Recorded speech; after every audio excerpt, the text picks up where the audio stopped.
Clapperboard hook opening scene. The room was silent, too silent for a place filled with 22 of the country's best doctors.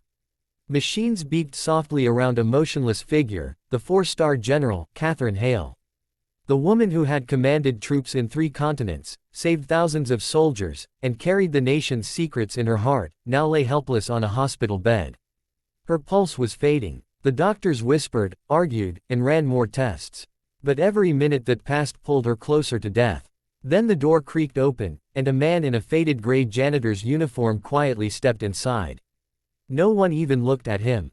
After all, what could a janitor possibly do that 22 world-class doctors couldn't? But that man, David Cole, paused by the trash bin, looked up at the monitors, and something in his eyes changed. "Something's wrong," he said softly. And that was the moment everything turned upside down. David was not just any janitor. Once, years ago, he'd worn the same uniform the general had, army green. But after losing his wife to cancer and being left with a young daughter to raise alone, he'd hung up his medals and picked up a mop. Life had been hard since then. The night shifts, the long hours, the tired eyes. Yet through it all, David never stopped noticing things. That was his gift, details others missed.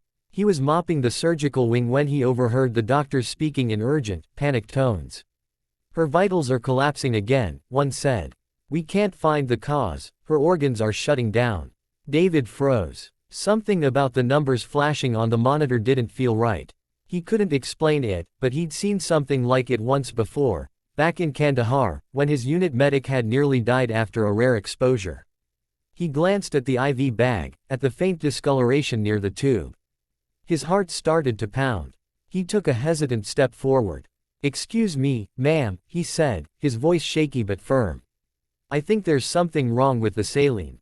The head doctor turned, her eyes sharp. "Sir, please stay outside. This is a restricted." But David didn't move. "That IV line, it's contaminated. Look at the crystallization near the valve. I've seen this reaction before. It's poisoning her slowly." The room froze. One of the younger doctors frowned, looked closer, and his face went pale. "He's right," he whispered. "It's not saline, it's a reaction to the metal in the line. She's allergic." Panic rippled through the team. They rushed to change the line, flush her system, stabilize her pulse. David stepped back silently, clutching his mop like a shield, praying under his breath. Minutes passed like hours. Then, her monitor beeped. Once, twice, a stronger pulse. Then a gasp of breath filled the room. The general's eyes fluttered open. The silence that followed was heavier than any applause. One of the senior doctors, still stunned, turned to David. "How did you see that?" He hesitated, his throat tight. "My wife," he said quietly. "She had the same reaction. Back then, nobody caught it in time. For a moment, not even the hum of the machines dared to break the stillness." The head doctor walked over, her voice trembling. "You just saved her life." David looked at the sleeping general and shook his head softly. "No, ma'am. I just noticed what love once taught me to see." When General Hale woke hours later, she was confused but alert. Who saved me?" she asked, her voice raspy. The doctor smiled. "Not us, ma'am. A janitor." Her brows furrowed. "A janitor." They brought David in, nervous, humble, hands still rough from bleach and work. But when their eyes met, the general's soldiers' instincts immediately recognized something familiar: discipline, pain, and honor. She sat up weakly. "You served," she said. "Yes, ma'am," David replied quietly. "Just a long time ago." She reached out and gripped his hand. "Then you've never stopped serving." The next morning, the story spread through the hospital like wildfire. The man who mopped floors had done what 22 specialists couldn't. But David didn't want the spotlight. He only wanted to finish his shift, go home, and make breakfast for his daughter, Lily. But fate wasn't done with him. A week later, as he walked his daughter to school, 2 black SUVs pulled up beside him. Uniformed officers stepped out and saluted. "Mr. Cole, General Hale would like to see you." He was taken to the military hospital again, this time not through the back doors, but the front, escorted with respect. When he entered her room, the general smiled warmly. "David, I've been thinking," she said. You have the instincts of a soldier and the heart of a healer. We could use both. Where I'm going next.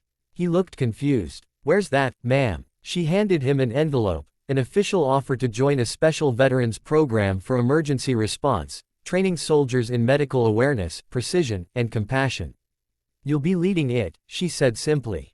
David blinked, speechless. Ma'am, I'm just. She interrupted softly. You're not. Just. Anything. You're the reason I'm alive.